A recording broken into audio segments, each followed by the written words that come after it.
watching Steep in the Woods. I'm Josh. I'm Celia. And this is our daughter, Ivy. Here at Steep in the Woods, we are 100% off-grid. We live on a 14-acre mountaintop homestead nestled deep in the Appalachian Mountains of North Carolina. Here on Steep in the Woods, we do totally off-grid on a shoestring budget. You'll see no fancy stuff here. It's just making do with what you have and what you can figure out. If you're new to the channel, a big warm welcome. If you're a tough old root, then welcome back. The key to making ends meet on a modest budget, such as ourselves and such as many of the people in this world, is to make use of what you have and to use it to the best of your abilities. All you're going to need for this particular project is some tin snips. I would really recommend these. I have done hundreds and hundreds of feet of cutting up this roofing, and these have been amazing. I really like these. They're worth every penny.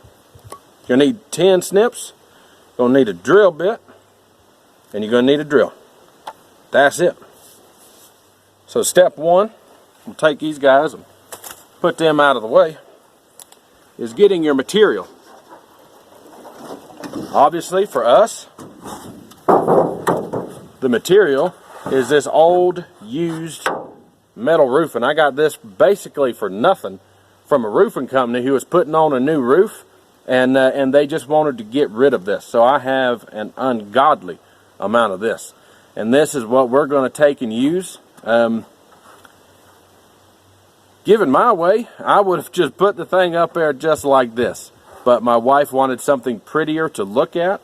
She didn't like the idea of having of it being easily recognizable as old junk roofing. So with our 10 snips here, all we're going to do is cut along all of these ridges, removing these crimps and leaving us with just the flat piece of tin.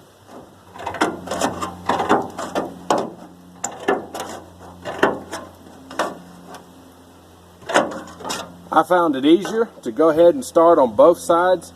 See, when you fold this up, it allows your tin snips to get in there much easier, but there comes a point when it's hard to fold unless you cut this side. I cut both sides of it.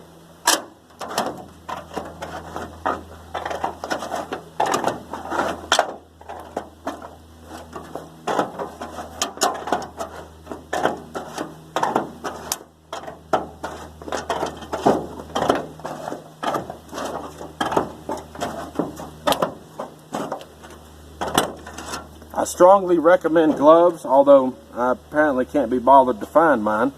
On one side, your tin snips will be going from under, and the other side they'll be going from above. Now that we got that one cut, just piggybacking all the way down.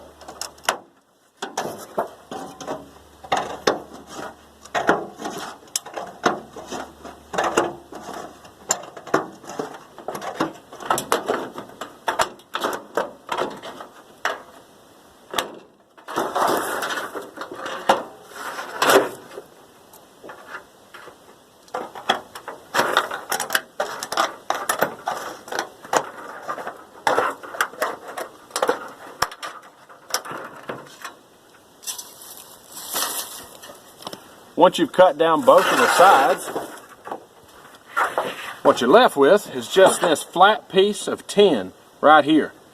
If you'll notice, on these, since they're all used, sometimes you'll get like a nail hole in it. I just cut down, removing that bit, and then I also cut them down usually around in the middle, unless it's a really long piece, and then I'll do 3 sections just to make it more manageable. When I first started installing this type of siding, I was trying to do long pieces, and it was just too much to wrangle for one man on a ladder to try to get this big floppy piece of tin in just the right position. Also, you know, trying my darndest not to get cut.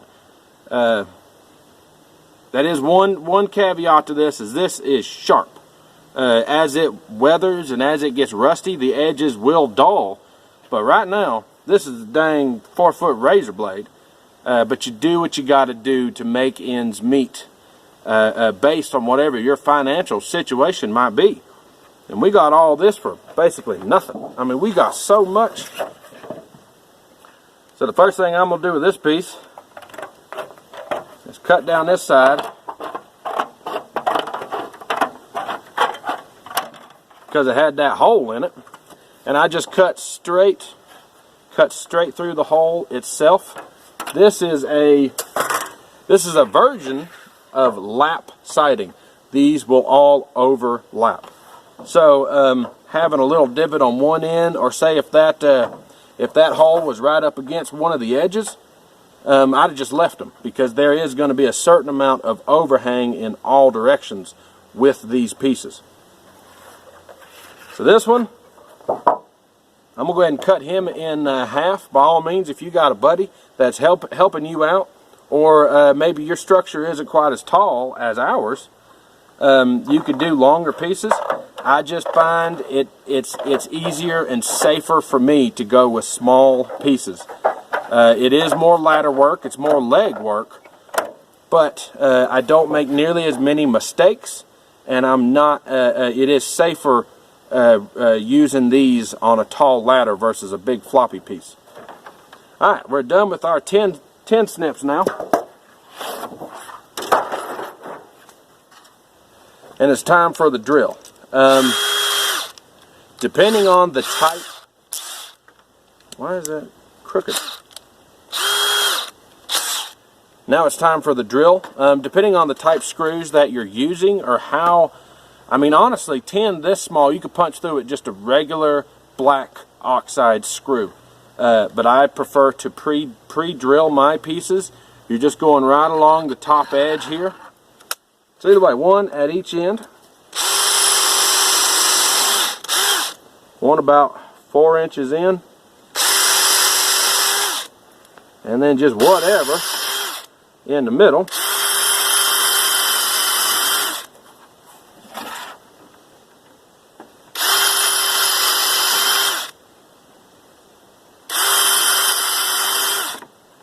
And that is it.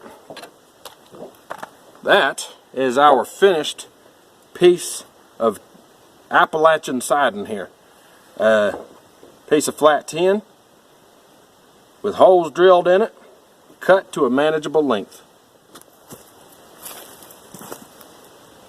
So the principle of this siding, or any lap siding, is that each piece overlaps all of the other pieces to a greater or lesser degree. So when I did this wall here, I left, just whatever amount of these pieces hanging over the edge. That way I can then fold them in,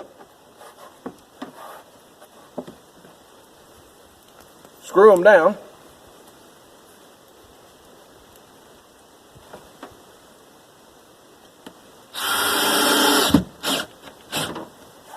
and that is your first lap on a corner.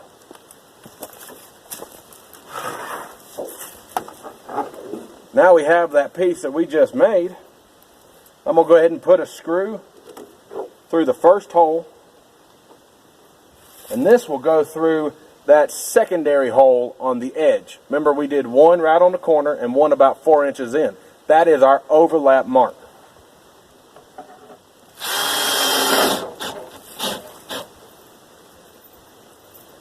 With this, I'm going for a much more organic type look to help match the settings. So I'm not being picky. It doesn't bother me if the amount of overlap on the piece under it, if that varies. I'm not trying to make every piece uniform. I'm not doing anything like that. I'm just putting them up here however I feel is best, as long as you have enough overhang over the piece under it. I try to give myself about 2 to 3 inches of overlap on the panel under it. You want your screws to be covered up by the upper piece. You want to give yourself a decent amount. The more overlap you do, the more water resistant it is. But really, this type of siding, I mean, it's pretty much foolproof. As long as you have house wrap on your structure, you can do pretty much any siding that you want to.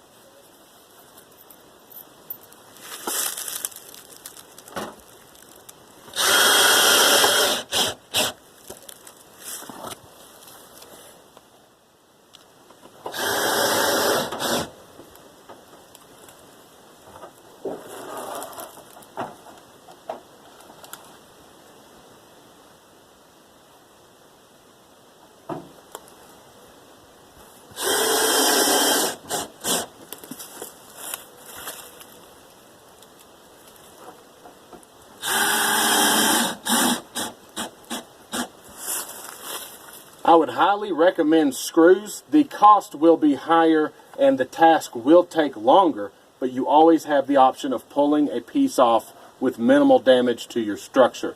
I'm a big advocate of screws. They allow you to take things apart and fix mistakes. Not everybody is a professional. Not everybody has a pre-made, dang designer blueprints to go from. A lot of us are just making do with what skills we have and trying to make something that will last.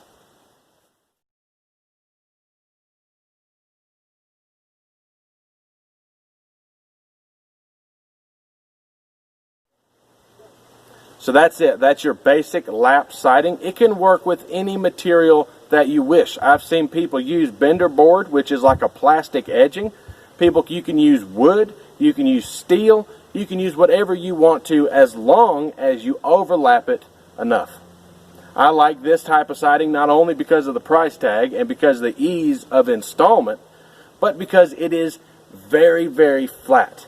This siding is no more than 2 millimeters thick. So we have the option of adding any other type of siding that we want to over top of it with no adjustment. We can put wood on it, we can put plastic on it, we could do whatever we want to, and we do not have to remove this siding.